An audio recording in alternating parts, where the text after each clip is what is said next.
Good morning everyone students. एक बार फिर आपका फिजिक्स माई स्टाइल चैनल में स्वागत है। और हम जैसा कि आपको पता है, पिछले वीडियो लेक्चर में हमने आपको सेकंड लेक्चर पढ़ाया था वेक्टर के बारे में, और आज भी मैं वेक्टर के बारे में ही पढ़ाऊंगा। जल्दीबाजी मत कीजिएगा, कम से कम 8 से 10 लेक्चर लगेगा। 10 वीडियो इसका पढ़ लोगे, उसके बाद पढ़ना इसको डिटेल में ही चाहिए, क्योंकि जब तक डिटेल में वेक्टर नहीं पढ़ोगे तो स्टूडेंट्स, आपको पता है कि पूरी फिजिक्स में 2 ही प्रकार की क्वांटिटी है, या तो स्केलर या तो वेक्टर। स्केलर क्वांटिटी जितनी है वो प्योर अलजेब्रा के लॉज पर डिपेंड करती है, जो 6th क्लास में आपने पढ़ा था, एडिशन, सब्ट्रैक्शन, मल्टीप्लिकेशन और डिवीजन।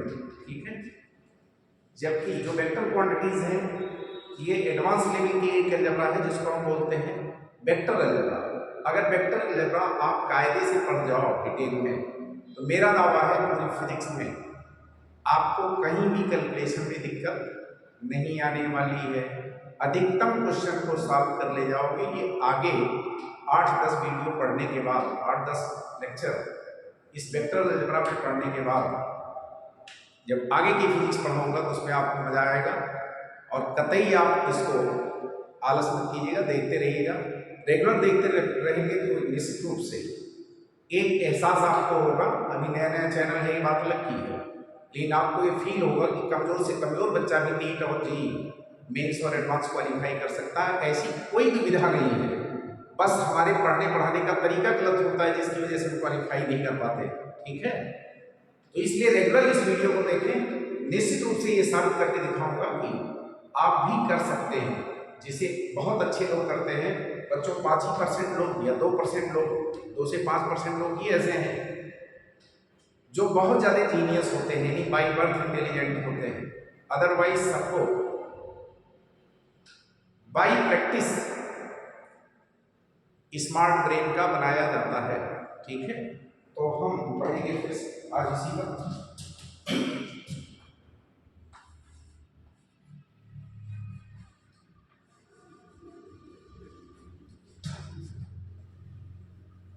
On addition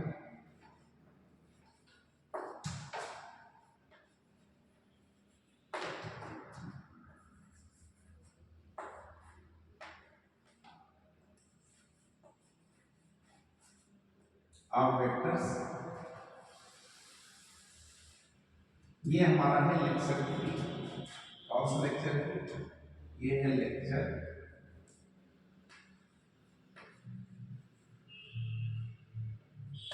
3।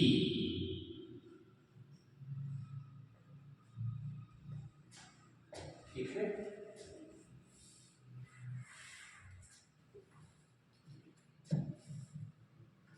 एक प्रॉब्लम लिखते हैं, उस प्रॉब्लम के थ्रू आप देखिए फिर से, जो 11th के बोर्ड एग्जाम में भी 11th के एग्जाम में भी पूछा जाता है, और जो बच्चे 12th में पढ़ रहे होंगे या अगली साल पढ़ने जाएंगे, उनके लिए फायदेमंद होगा, क्योंकि वहां पर electric field vector, magnetic field vector, दोनों फील्ड वेक्टर ही पूरी फिजिक्स में पढ़ने हैं 12th में।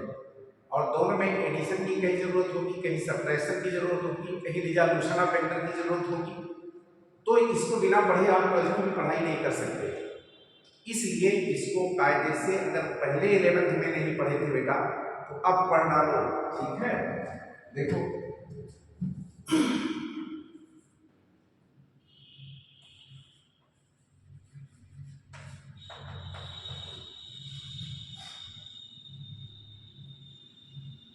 Given vector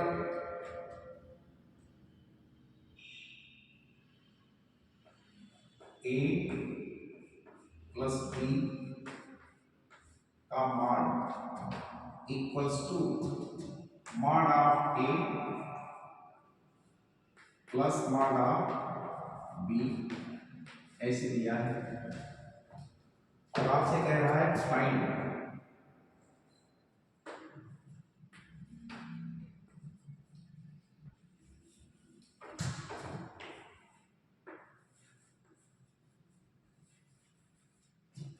angle between vectors A and B, A and B के बीच का एंगल निकालने के लिए क्या करना है, तो कैसे हम निकालेंगे,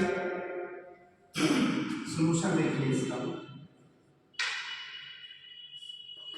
सॉल्यूशन क्या है, गिवन को पहले लिख लें जैसे दिया हुआ है। गिवन है हमारा क्या, vector A plus vector B का मॉड इक्वल्स टू लिखा हुआ है mod of A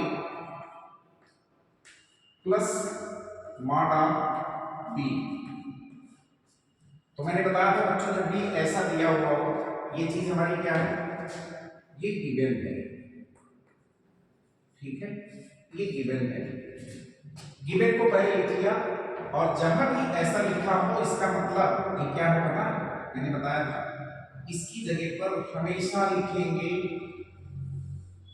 under root A square plus B square plus 2ab cos theta.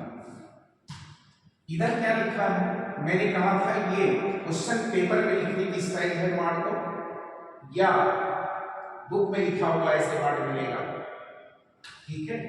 लेकिन जब हम सॉल्व करना शुरू करते हैं तो इसको सिंपली ऐसे लिख देते हैं, ए बी ऐसे, ठीक है। अब इसको क्या करते हैं, स्क्वायर कर देते हैं दोनों साइड का, तो लिखिए सीधा इतना,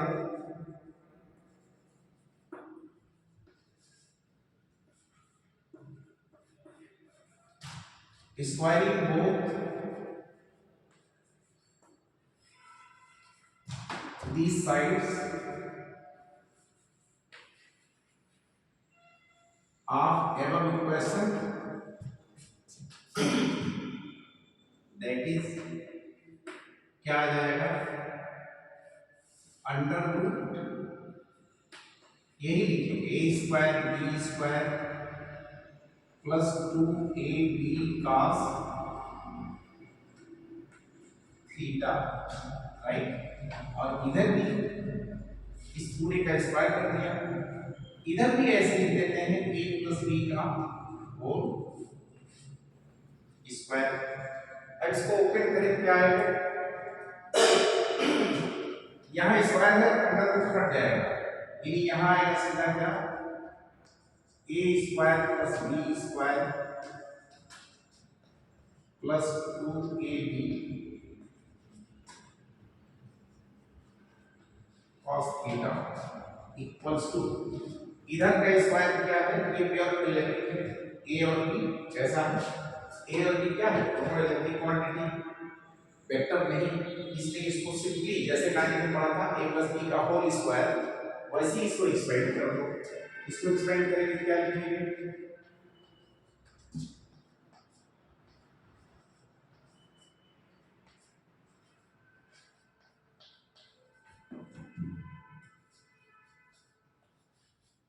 ए बी, सॉरी यहाँ cos थीटा नहीं होगा, इतना ही लिखेंगे, ठीक। अब एक चीज ध्यान दें, ए स्क्वायर बी स्क्वायर दोनों साइड में इसको कैंसिल कर दें, बचा कितना, ये बचा 2ab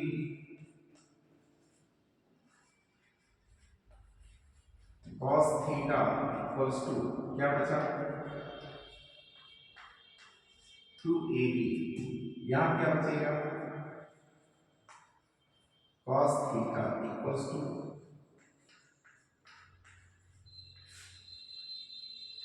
2ab अपॉन 2ab। अब ध्यान से देखिए ये कट गया, कैंसिल हो जाएगा, पूरा जो ऊपर है वही नीचे, यहाँ एक अपॉन, ये किसकी वैल्यू होती है, ये होती है cos 0 डिग्री की, यहाँ से क्या बच्चों, थीटा इक्वल्स टू कितना, 0 डिग्री, आंसर आया। दिस इज द एंगल, ये क्या है, this is the angle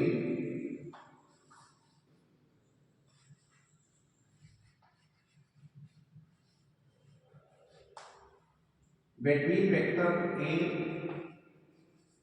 and vector B, ठीक। इसी क्वेश्चन को जब हम सॉल्व करेंगे बच्चों, एक ये तो मैथमेटिकल मेथड है, अगर फिजिकल मेथड से सॉल्व करेंगे कैसे आएगा, सेकंड मेथड क्या है,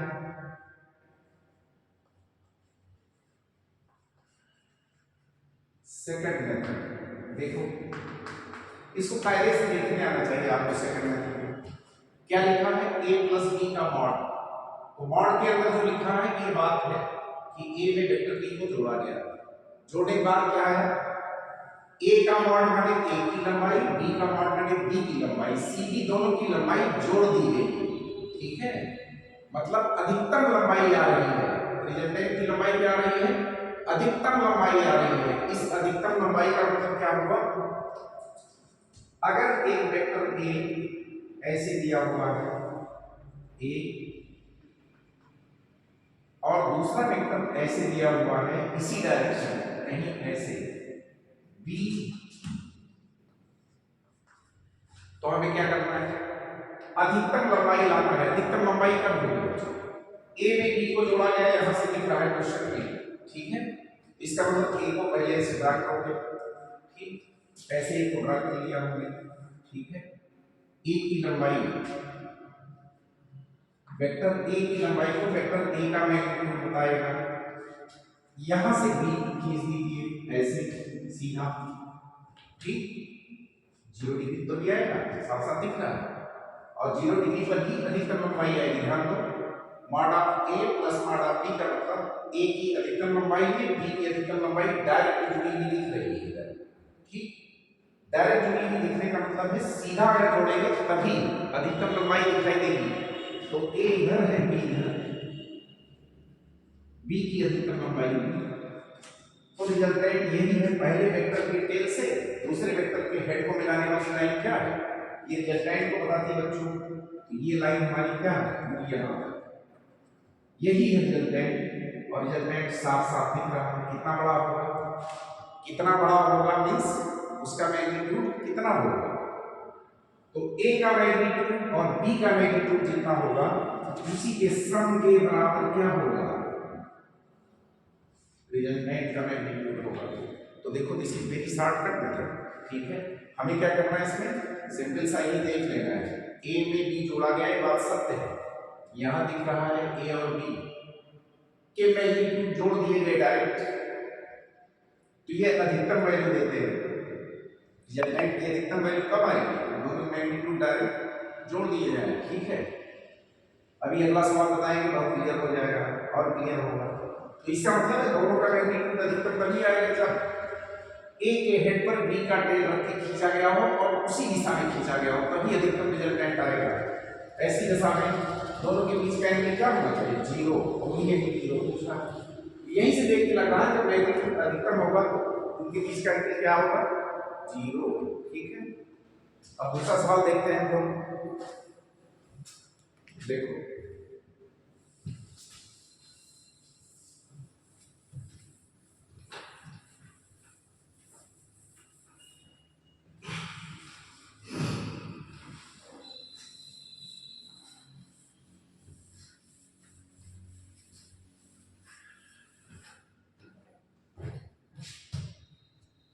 दूसरा सवाल देखें, एक प्रॉब्लम और। अगर मान लो इस प्रॉब्लम में ऐसे लिखा हो,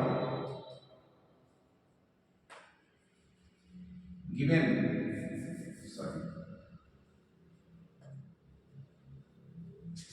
vector c, given vector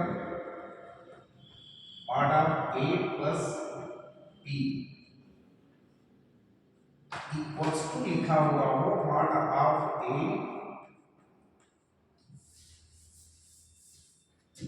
minus mod of b। ठीक है, तो जो 11th के बच्चे हैं या 12th के, वो तो अपनी स्टाइल में सॉल्व करें। इसकी जगह पे क्या लिख देना है, यहाँ पे देना है, मैंने बताया था कितना, √2 क्या लिख देना है, a square plus b square plus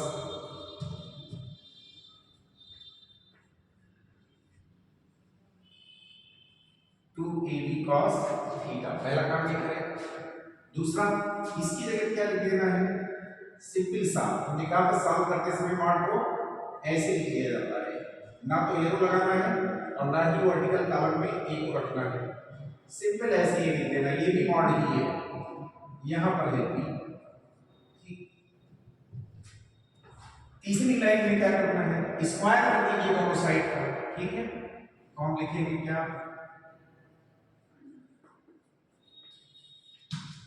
squaring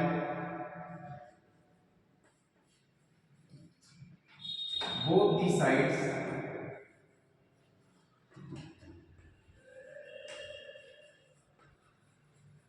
of above equation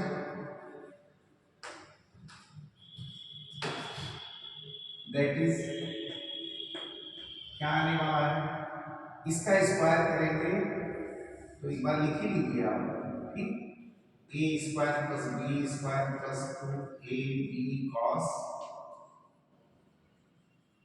theta, इधर का स्क्वायर कर देंगे और दूसरी साइड में भी बेटा स्क्वायर कर देना है, दूसरी साइड में a माइनस बी है, इसका स्क्वायर कर दीजिए। उसके बाद इसको ओपन कर दीजिए, क्या लिखेंगे इधर, इधर आएगा a square plus B square, हमको पता है a माइनस बी का होल स्क्वायर क्या होता है, नाइन्थ में पढ़ा है, a square plus B square minus 2ab सिर्फ इतना। वेक्टर में क्या है, यहाँ अंडर रूट हट जाएगा बेटा, अंडर रूट हट जाएगा क्या आएगा, ये आएगा a square plus B square plus 2ab cos theta, cos theta. इसमें भी देखें तो दोनों साइड में a स्क्वायर बी स्क्वायर इधर की है, a स्क्वायर बी स्क्वायर इधर की है, दोनों काट दिया, कैंसिल हो गए, बचा कितना, बचा इतना 2ab cos theta equals to, इधर क्या बचा माइनस 2ab, क्या बचा माइनस 2ab, इधर माइनस 2ab बचा। अब cos थीटा इक्वल्स टू लिख देंगे, cos theta equals to minus 2ab upon 2ab, और ये 2ab इसका कैंसिल हो जाएगा, यहाँ आएगा क्या -1, -1 किसकी वैल्यू होती है, cos 180। बड़ी समस्या है जिन बच्चों की मैथमेटिक्स बहुत कमजोर है, हाई स्कूल में कायदे से मैथ नहीं पढ़ी, ट्रिग्नोमेट्री वगैरह नहीं पढ़ी, उन बेचारों को cos थीटा की वैल्यू -1 कब होती है ये पता ही नहीं होता, ठीक है। तो यहाँ से तो ये आ गया, क्या आया हमारा, यहाँ शायद थीटा इक्वल्स टू 180 डिग्री, ठीक है, ये है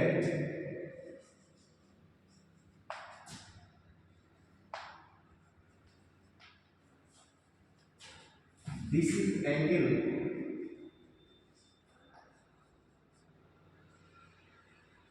between vector A and B, ये एंगल है A और B के बीच का, जिन दोनों को जोड़ा गया था, मैंने पहले भी बताया था कल इसके पहले वाले लेक्चर में, जिन दो वेक्टरों को आपस में जोड़ा गया एंगल इस फार्मूले में उन्हीं दोनों वेक्टरों के बीच का है, बीच का मतलब उनकी डायरेक्शन के बीच का एंगल है, ठीक है। ये तो आगे बच्चों पूरा मैथमेटिकल मेथड से, फिजिकली कैसे देखते हैं, बहुत आराम से देखो, ये बात सत्य है ए में बी को जोड़ा गया है, लेकिन ये भी बात सत्य है कि ए के मैग्नीट्यूड में से बी का मैग्नीट्यूड घटा दिया गया, इसका मतलब वेक्टर ए अगर ऐसे रहा होगा ए, तो वेक्टर बी कुछ ऐसे रहा होगा अपोजिट डायरेक्शन में, जिससे कि जब हम इसको जोड़ते समय ए को पहले खींचते हैं, कितना बड़ा है, ए खींच दिया, ए की लंबाई को ए का मैग्नीट्यूड बताता है, ए का मैग्नीट्यूड सिंपली ए लिखा जाता है, ए हटा दिया जाता है, ठीक। बी अपोजिट डायरेक्शन में है, कहां से पता किया, यहां पर माइनस की वजह से, माइनस साइन बताता है दिशा विपरीत है, क्या है, दिशा विपरीत है, डायरेक्शन अपोजिट है, ठीक। इसका मतलब ये वेक्टर ऐसे जुड़ा होगा, ए के हेड से बी को ऐसे खींचा गया होगा, ठीक, यहां तक सपोज बी आया, तो बी की लंबाई बी के मैग्नीट्यूड से लिखी जाएगी और वो है बी, ठीक है। तो ए के बराबर आगे है, ए के मैग्नीट्यूड के बराबर, बी के मैग्नीट्यूड बराबर वापस आ गए, बचा कितना, बचा कितना, ये तो दिख रहा है, इसमें कोई संदेह नहीं है, जो दिख रहा है ये रिजल्टेंट है। इस रिजल्टेंट को लेकिन लिखोगे तो ऐसी वेक्टर फॉर्म में हमेशा ऐसे लिखोगे, r equals to a plus b, लेकिन मैग्नीट्यूड जब लिखेंगे तो क्या लिखेंगे बेटा, मैग्नीट्यूड के फॉर्म में हमेशा लिखेंगे r equals to a minus b, a minus b, r क्या है, a प्लस b का रिजल्टेंट, ठीक है, a प्लस b का रिजल्टेंट, तो कितना होना चाहिए, a minus b, a minus b यही है, ठीक है। वो चीज यहाँ पर क्वेश्चन को देख के भी पता लग जाता है, देखो इसमें किसी मैथमेटिक्स की जरूरत नहीं है, किसी भी मैथमेटिक्स की जरूरत नहीं है, आराम से इसको लिख सकते हैं, देख सकते हैं। हमें न cos थीटा याद करना है, न इधर अपना कैलकुलेशन करना है, न हमें वेक्टर के इस फार्मूले को याद करना है कि रिजल्टेंट r की वैल्यू क्या होती है, a square plus b square plus 2ab cos theta, ठीक है। अब देखते हैं एक तीसरा सवाल,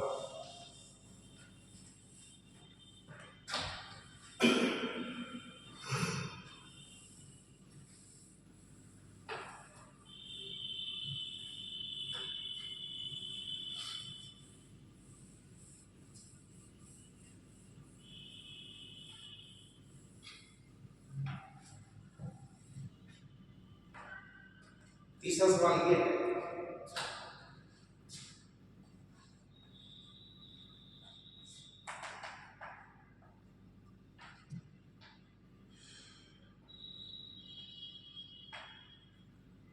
given mod of vector a plus b equals to mod of vector a minus b, अब कह रहा फाइंड एंगल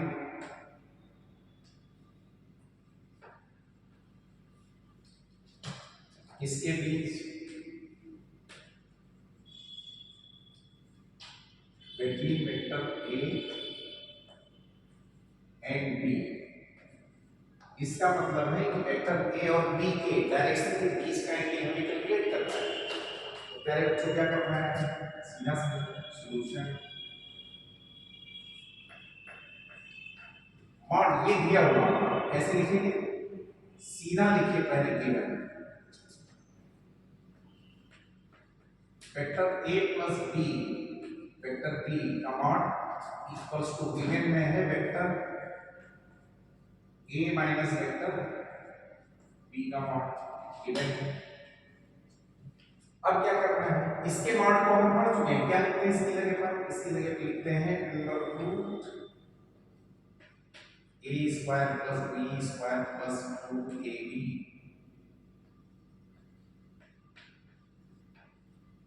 cos थीटा। इधर क्या लिखते हैं, यहां अगर माइनस लिखा है तो इस a में से b को सबट्रैक्ट किया गया, जब एडिशन था तो यहां प्लस था, जब माइनस आ गया तो सिंपल सी बात लिखना याद रखो, यहां पर माइनस आ जाएगा बस।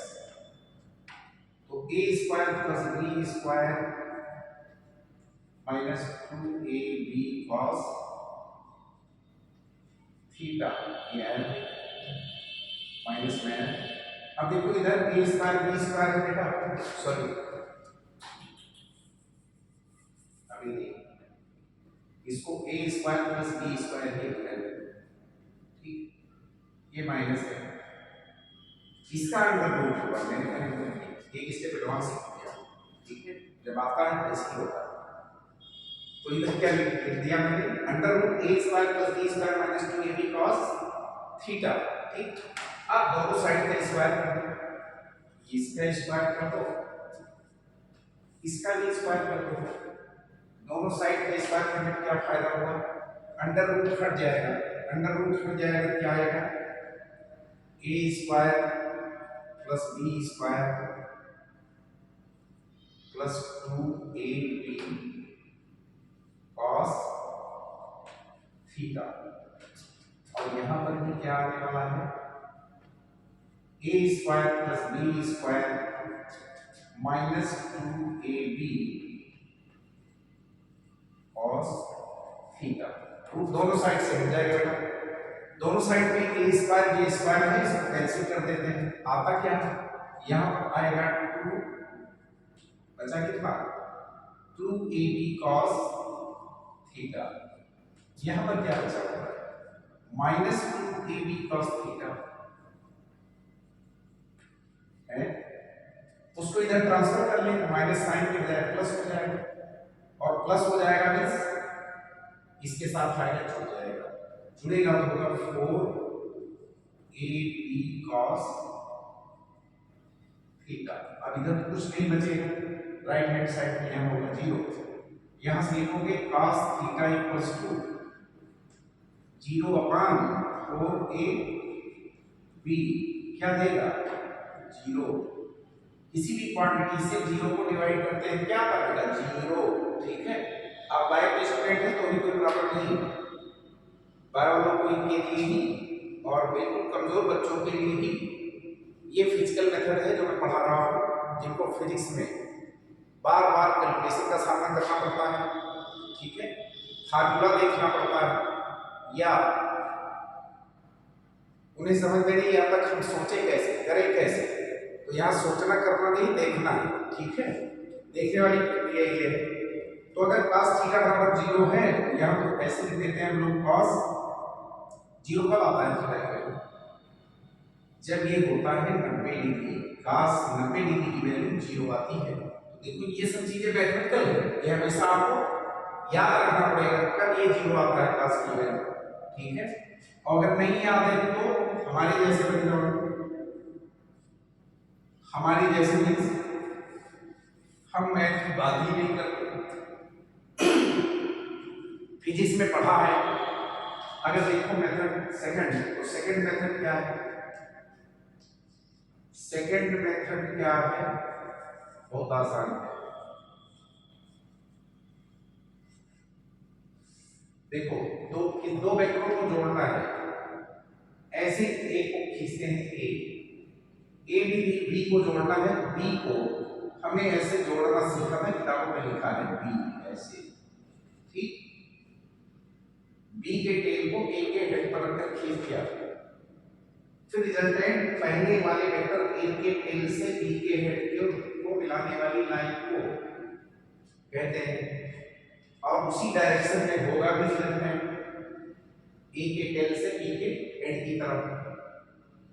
और नेगेटिव होने का मतलब ये तो हो गया a प्लस बी, लेकिन याद रखो अगर हमें a माइनस बी करना है, b की डायरेक्शन को अपोजिट कर देंगे किसी में, ठीक है, उतना ही बड़ा, और b अब ये माइनस बी हो गया।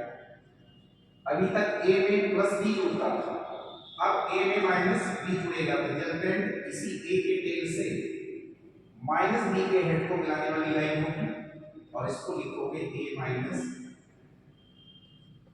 बी, बिल्कुल।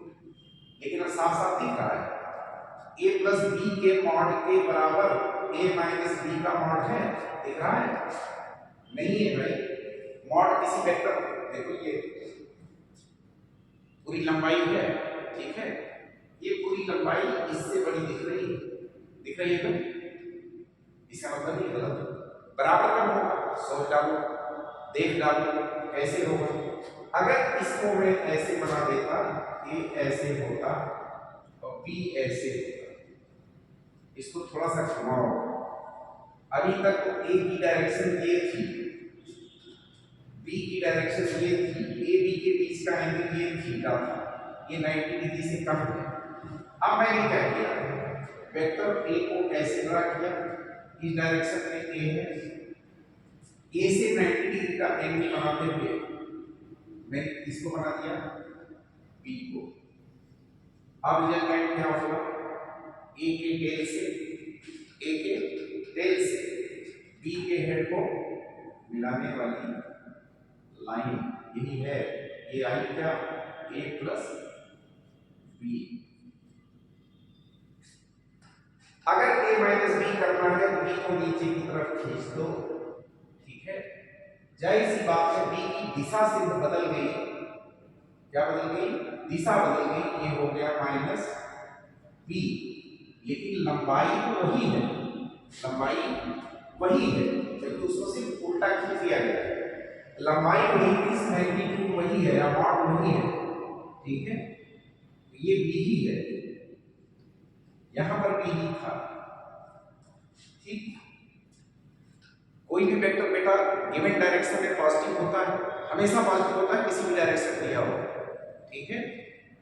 उसका एक्स वाई जेड किसी कोऑर्डिनेट्स मतलब नहीं, प्लस एक्स की तरफ है माइनस एक्स की तरफ है, किसी भी डायरेक्शन में दिया है तो वो पॉजिटिव ही होगा, ठीक है। इसको मैं बताऊंगा आगे, अभी ऐसे जाते हो।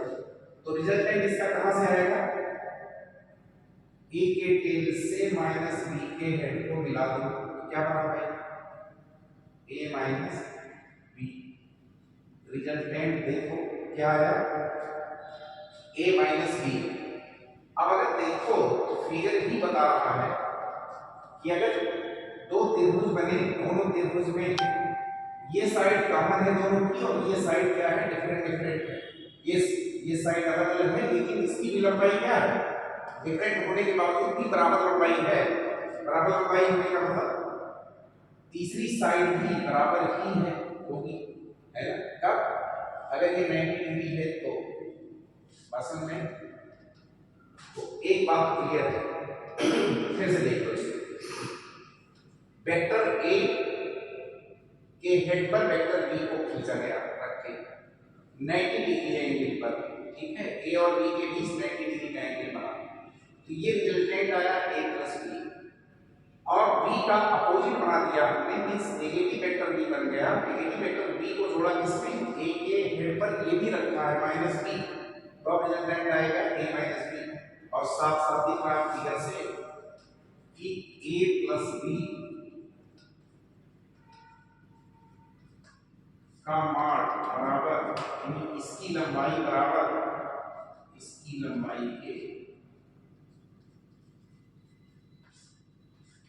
ये कब हुआ, जब ए और बी के बीच का एंगल 90 डिग्री हुआ।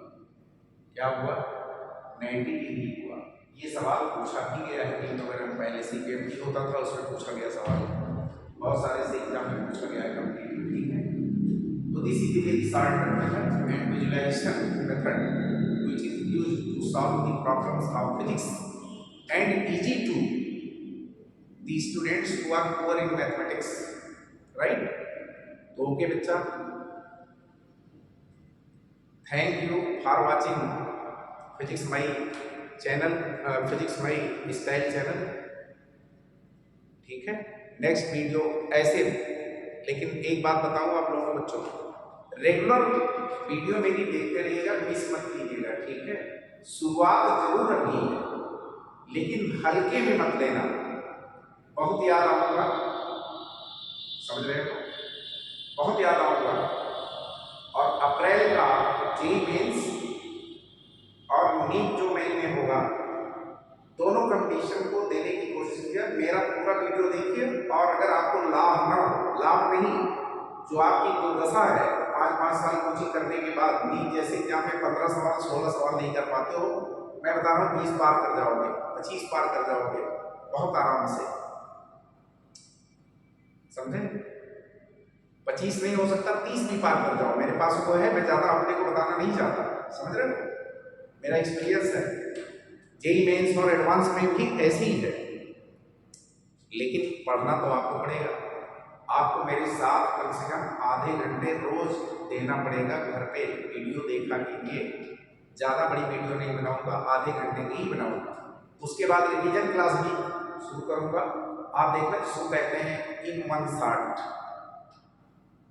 शॉट कोई भी चैप्टर, बहुत मजा आएगा आपको पढ़ने में। तो once more thanks to all of you for watching physics my style channel. Okay.